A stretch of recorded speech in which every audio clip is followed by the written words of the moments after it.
Welcome to Newsmax Daily for Tuesday, November the 26th, 2024. It's the 48th Tuesday of the year and National Cake Day. Doesn't get much better than that. From cheesecake to chocolate cake to birthday cake, today celebrates it all. And history says the word cake dates to 13th century Greece. And the box cake that most people use to make a cake now became a thing in America during the Great Depression. So if you need an excuse to eat cake, there you go.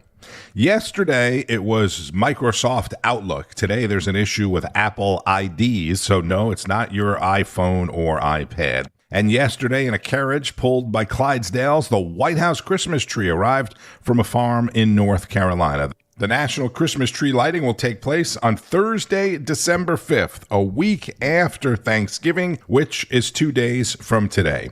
The big news in Washington was not the arrival of the Christmas tree or the pardoning of the turkeys, but Special Counsel Jack Smith moving to dismiss 2 federal cases against President-elect Donald Trump. The election interference case and the classified documents case. The fact that it happened around the same time the media was talking about turkeys really seemed to punctuate it, right? Smith cited the longstanding Justice Department policy that bars the prosecution of a sitting president. Exactly what the Trump team had argued all along, especially in the election interference case. This is Bianca De La Garza and Howie Carr discussing the breaking news on Newsmax. If people are just joining us again, stunning development and a big win for Donald Trump. Jack Smith will drop all January 6 charges against Donald Trump in a motion today. There were 4 felonies that he indicted him on in August 2023. I remember the news conference like it was yesterday. He came out with that look on his face as if, he had the president, and this was going to be the end of Donald Trump. And in the walls were closing in yet again. Yes. And the media ran with this as if this was some, story that, and then here we have Donald Trump, not only victorious in the election, he's got the Senate, he's got the House, he's got the trifecta, Howie. So obviously now Jack Smith is the one going, where's my future? And by the way, he says he plans to resign before Trump takes office. As Steve Bannon said when he was released from jail, he said, the hunters are about to become the hunted. Yeah. And this is more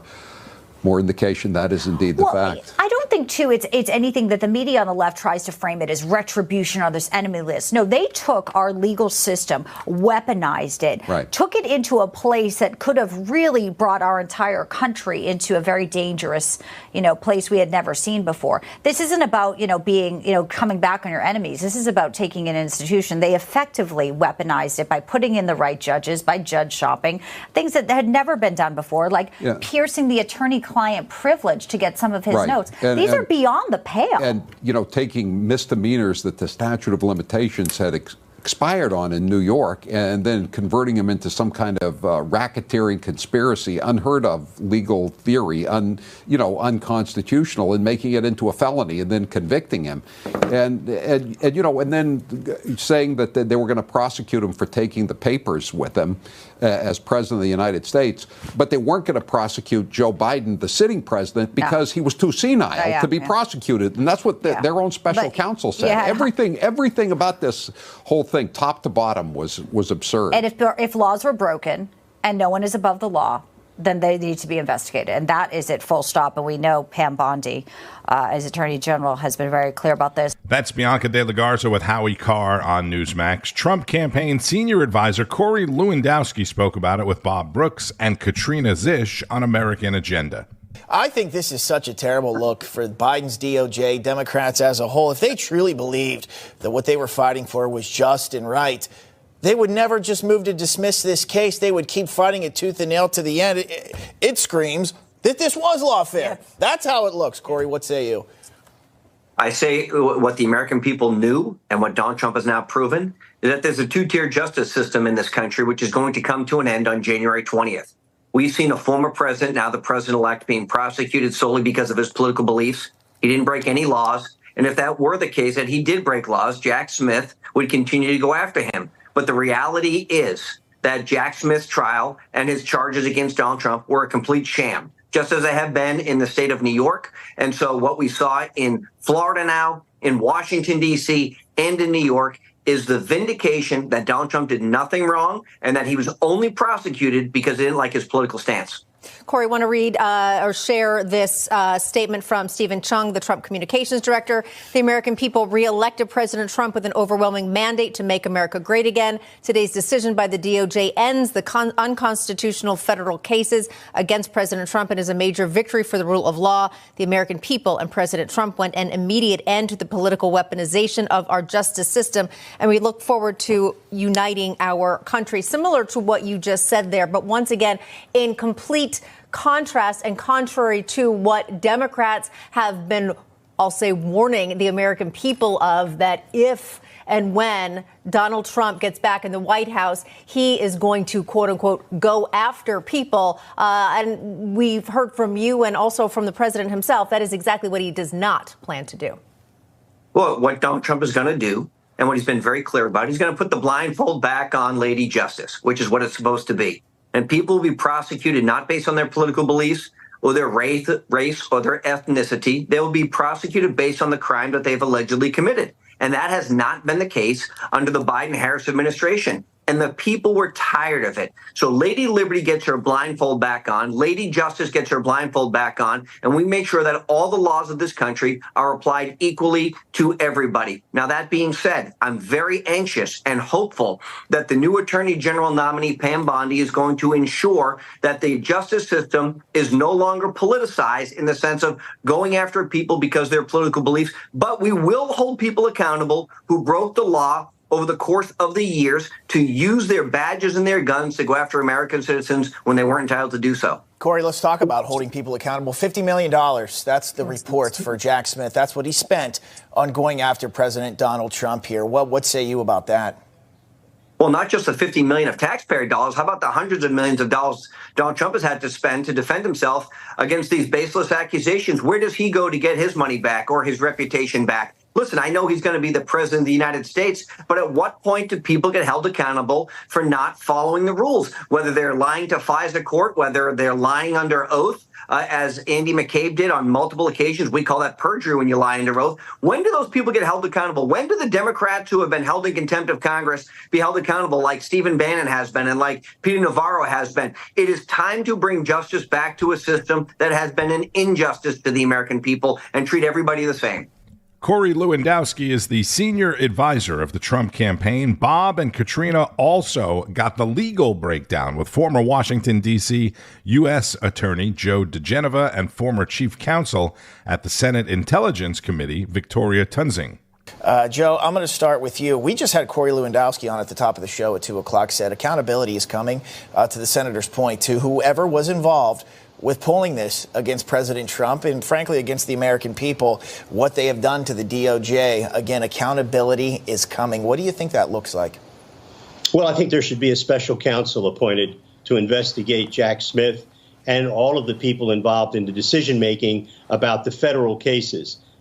This is a violation of Donald Trump's civil rights, 18 U.S.C. 241. There's no doubt there was a conspiracy involving the FBI, people in the White House, certainly during the Barack Obama administration, certainly during the Biden administration, people at the FBI to conspire to deny Donald Trump his civil rights. No better example than the raid at Mar-a-Lago, totally legally unnecessary. And by the way, Jack Smith's dismissal today of the indictment is a phony because he dismissed it without prejudice, which means he can bring it when Trump leaves the presidency. So it's a Damocles sword hanging over the president's head.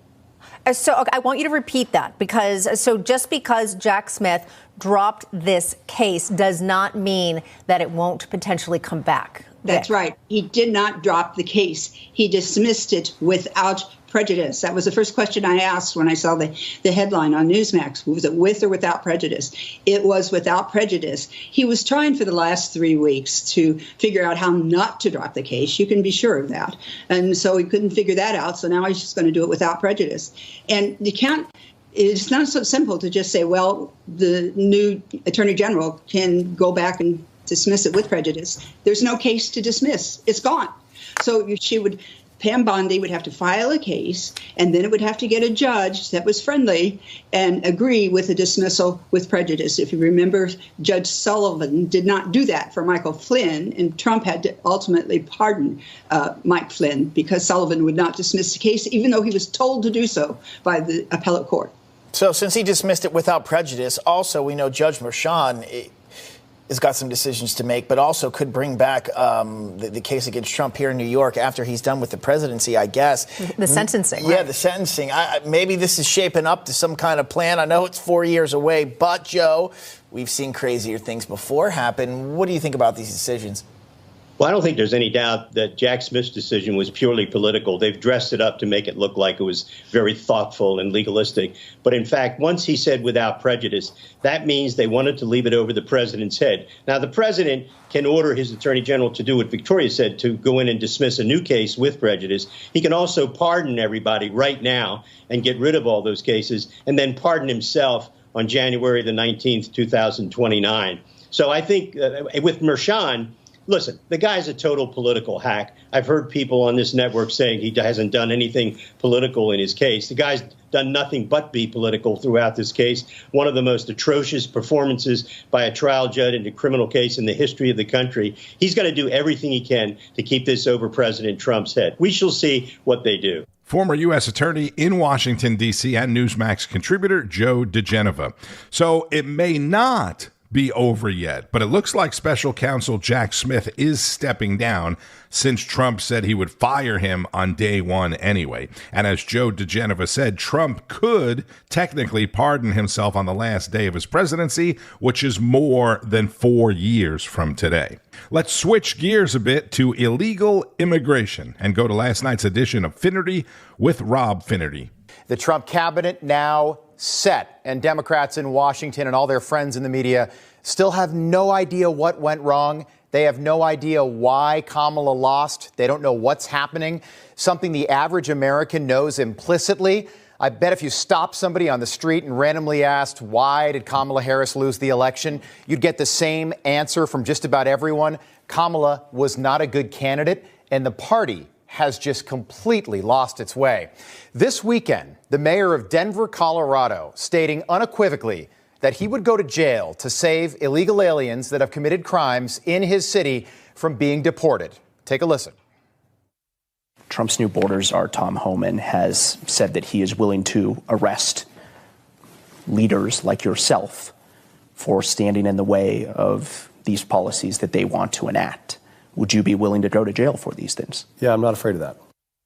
Okay, so, sir, you are the problem, and you are the reason that Kamala lost. You just stated publicly out loud that you value the safety of criminal illegal aliens over the people of Denver, and that is why Kamala lost. In Massachusetts, it's getting worse. The governor and the mayor of Boston have both publicly stated that they will work against Trump border czar Tom Homan to protect the rights of criminal illegal aliens. Listen. If the Trump administration requests it, would the Massachusetts State Police assist in mass deportations? No, absolutely not. Every tool in the toolbox has got to be used to protect our citizens, to protect our residents. We are not cooperating with those efforts that actually threaten the safety of everyone by causing widespread fear. Okay, and that's why Kamala lost. Since September, in the state of Massachusetts, again, a small state about 1,500 miles from the southern border in Texas, the number of migrant arrests is absolutely staggering just over the last couple months.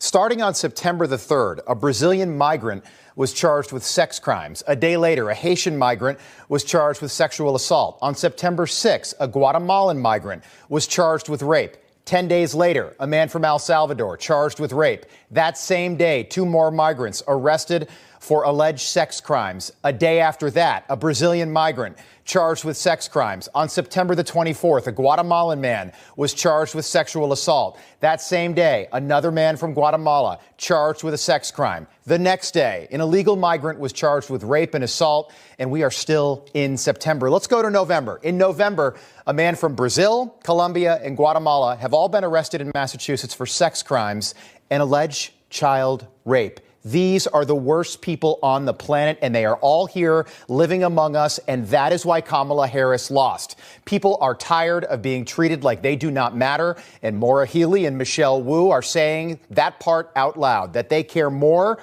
about criminal illegal aliens than they do about the people of Massachusetts, and that is why Kamala lost on November the 5th. The American people want these people gone, out of the country. It's not unambiguous. There is no gray area around this issue. Poll after poll proves that the American people want these people gone. Poll after poll proves that the American people support deportations. But Democrats and their friends in the media just don't get it. Why do you think that Donald Trump won the election? He campaigned on this issue. He was open about it. This is common sense. And he campaigned on this common sense issue and so many others. And that's why he won. And that's why Kamala lost. Donald Trump told us out loud every day what he was going to do. A CBS poll out over the weekend found that 57% of voters support mass deportations. 57%. In October, a Marquette poll, that number was at 58%, supporting the deportation of illegal aliens. Also in October, an ABC Ipsos poll, 56% of the American people support deportations. If you want to go back to June, fine. Look at that number. CBS YouGov, 62% of the American people support deporting illegal aliens. And you wonder why Kamala lost. There it is right there. It was always right there in black and white all along, and Democrats just ignored it, and the media ignored it and lied to you, just like they ignored everything else. Think about how you feel when you walk into an airport. After you go through security, yeah, it's stressful, but it's one of the safest places you can be because everyone that's gone through TSA has a ticket. They've been searched and screened and gone through security. Security knows who you are. They also know where you're going. Now think about how you feel walking around the streets of Boston or Denver or New York City where we are right now. We have no idea who these people are, and we have no idea what they're going to do or what they might do. And Americans just do not feel safe in their own country. Rob Finnerty is the host of Finnerty, 8 o'clock Eastern on Newsmax, right after Rob Schmitt Tonight at 7. We're going to hear from Rob Schmitt in a moment. Not only is this the focus of the new Trump presidency, right? But it also is what helped Trump get elected the first time. This was right after Donald Trump now famously came down the golden escalator of Trump Tower in New York. When Mexico sends its people, they're not sending their best. They're not sending you. They're not sending you. They're sending people that have lots of problems. They're bringing drugs, they're bringing crime, they're rapists, and some, I assume, are good people. They're bringing drugs, they're bringing crime, they're rapists, and I assume some of them are good people. Do you ever hear the news play that part of the clip? That was 2015, almost 10 years ago. Yesterday, Trump said he would impose new tariffs on Mexico, China, and even Canada. Oh, my God! Until the drugs, in particular fentanyl and illegal aliens, stop the invasion of our country. He posted that on Truth Social. He also said he would impose an extra 10% tariff on Chinese goods for not making good on its promise to use the death penalty on drug dealers. About 2 hours later, Canadian Prime Minister Justin Trudeau called Mar-a-Lago. Hello, Donald, can we talk? According to the New York Times, who said it was told by an unidentified Canadian official, Trump and Trudeau spoke about trade and securing the border. Boom. And now the segment from Rob Schmitt Tonight last night, which is about the illegal immigrants protesting in Canada and a terrific interview with a Canadian Jewish journalist. To our north, pro-Hamas rioters setting the streets of Montreal ablaze over the weekend. The standard hatred for Jews, along with death to America, death to Canada, was heard during all of this chaos. Look at this. Look at this. At Concordia University in Montreal, bursting down the doors, storming into the university's auditorium.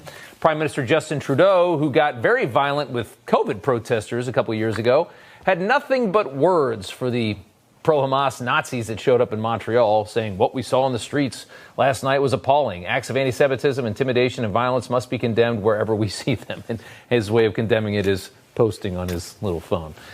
He had more than words, though, for Jewish conservative journalist Ezra Levant. Watch this.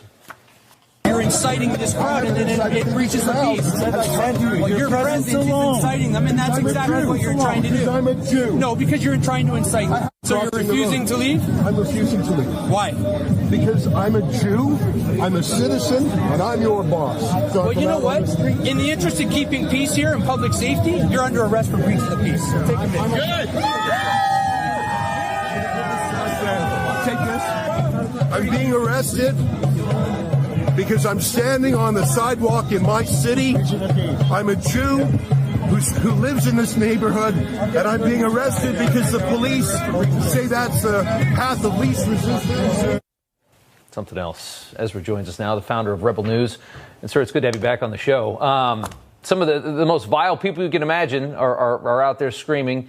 You go out there to meet them and give your side of it, and you end up arrested. How does that work? Rob, I'm a Canadian. The only reason my religion was referenced there is because the Hamas protesters objected to my presence because I'm Jewish. I was there as a Canadian journalist on the public sidewalk that's actually near my house. The pro-Hamas protesters had set up a gruesome display, sort of reenacting Yahya Sinwar's final moments. They actually had sort of an actor in a gross blood-covered chair. It was a horrific display in a Jewish residential neighborhood. I went there to film it and report on it. When the Hamas thugs saw me, they said to the cops, "Get him out of there." Well, it's a public street. I have my rights. The police told me that my mere presence there was enough to cause a disturbance and was therefore illegal. Not because I'm a Canadian or a journalist, because I was Jewish, and the Hamas protesters objected. And as I said in the clip there, it's the police's job to uphold the law, not take the path of least resistance. Of course, I did not, resist arrest. I didn't riot. I didn't do anything violent. Whereas those pro-Hamas thugs would have done so. So the police have become their concierges. Yeah. They're errand boys. They censored me. They took me to jail. They said that you're the problem. What would have happened if you would have said, "This is my neighborhood, they're the problem"? I doubt that the police would have acted the same. No, in fact, every Sunday for weeks, that same Hamas group has come in from out of town targeting that Jewish community, which is nothing political. There's no consulate or embassy there. It's just Jewish families. And they're anti-Semitic. They're pro-Hamas. They have signs calling for genocide, calling for the final solution, calling for an intifada. Mm-hmm. And the police are fine with that. In fact, they sort of act as their bodyguards. We are witnessing an astonishing anti-Semitic crime wave in Canada. You showed the worst of it in Montreal, full-out riot. But we've seen in my city of Toronto, arson, shots fired at a Jewish schoolgirl, lots of arson, lots of windows smashed, and just wild mobs rampaging through the streets, and police don't even lay charges. Yeah. It's really, I don't recognize Canada anymore. And here's the thing, Rob. Yeah. Most of the people who are in the streets, they're not Canadian citizens. They're newcomers here in the last few years. Trudeau has brought in hundreds of thousands of migrants. He's one of the few leaders in the world who is actually bringing in people from Gaza. Not even other Arab countries in the region are crazy enough to do that. Trudeau is bringing in Gazans by the thousand, and we're not vetting any of these people for cultural fit. And I think he has brought an anti-Semitic crime wave to Canada. And the cops are sort of saying, well, what do we do? We're woke. Trudeau has sent the message. I don't know if you know this, but Trudeau has agreed with the arrest warrant for Netanyahu. Yeah. Trudeau has put on sanctions against Israel. Mm-hmm. Hamas actually published a thank you letter in English to Trudeau. Canada's unrecognizable. That's journalist Ezra Levant of Rebel News on Rob Schmitt Tonight. Canada is unrecognizable. That is what's happening to our north, right across the Canadian border. No river even to pass through, right? After visiting New York yesterday for a Friendsgiving event, President Biden and the First Lady are headed to Nantucket today for the annual Biden family Thanksgiving retreat. No word on Israel, no word on the hostages, no word on Russia. Vice President Kamala Harris, who is still the vice president, who said she was fighting every day to bring the hostages home and end the war, is on vacation in Hawaii. You know who is working to his credit? Secretary of State Antony Blinken. He is still in Italy for the G7 foreign ministers meeting. Our countries are standing together, along with other partners, to deal with the ongoing Russian aggression against Ukraine. We're standing together to deal with some of the challenges posed by China. We're standing together in looking to bring a sustainable, lasting peace in the Middle East. On Wall Street, stock markets were mixed this morning, with the Dow slightly lower after gaining more than 400 points yesterday. The Nasdaq and the S&P were higher at the open. Shares of Best Buy and Kohl's lower after disappointing earnings. Shares of electric vehicle maker Rivian are higher after word of a $6 billion loan from the U.S. government to reopen a manufacturing plant that had closed in Georgia. And Walmart, the world's largest retailer and the nation's largest employer, says it's rolling back its DEI policies. Diversity, equity, and inclusion. Company says it will also review its funding to Pride events and will end racial equity training programs for all staff members. Again, that's Walmart. Be sure to keep up with all of the news and breaking developments all day long on Newsmax, N2, and Newsmax.com. Beginning each and every day with Wake Up America, American Agenda, Greta Van Susteren, Carl Higbie, Finnerty, Rob Schmitt, Chris Salcedo, Ed Henry, John Bachman, and many others with analysis from people like Governor Mike Huckabee, Senator Rick Santorum, Attorney Joe DeGeneva, Alan Dershowitz, Judge Napolitano, and many others. I'm Tony Marino. Thank you, as always, for listening to the Newsmax Daily. Continue to share it with your friends and family as the Newsmax Daily family continues to grow. Enjoy the rest of your day. Go ahead, eat some cake, and keep on fighting the good fight. News breaks every minute, every day. You need the app, the Newsmax app. Find it free on your smartphone store. Then watch us anytime, anywhere. Hey, it's Jerry Callahan from The Callahan Show. You can listen to us every day. We react to the latest news, politics, sports, and all the madness in the world. I'll give you my opinion with a little edge, a little attitude. I'm an unapologetic right-winger, trapped behind enemy lines in deep blue Boston, so I'm used to taking on the mainstream media mob.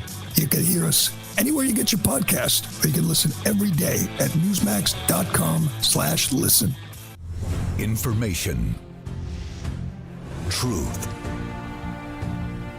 is freedom. Is Newsmax.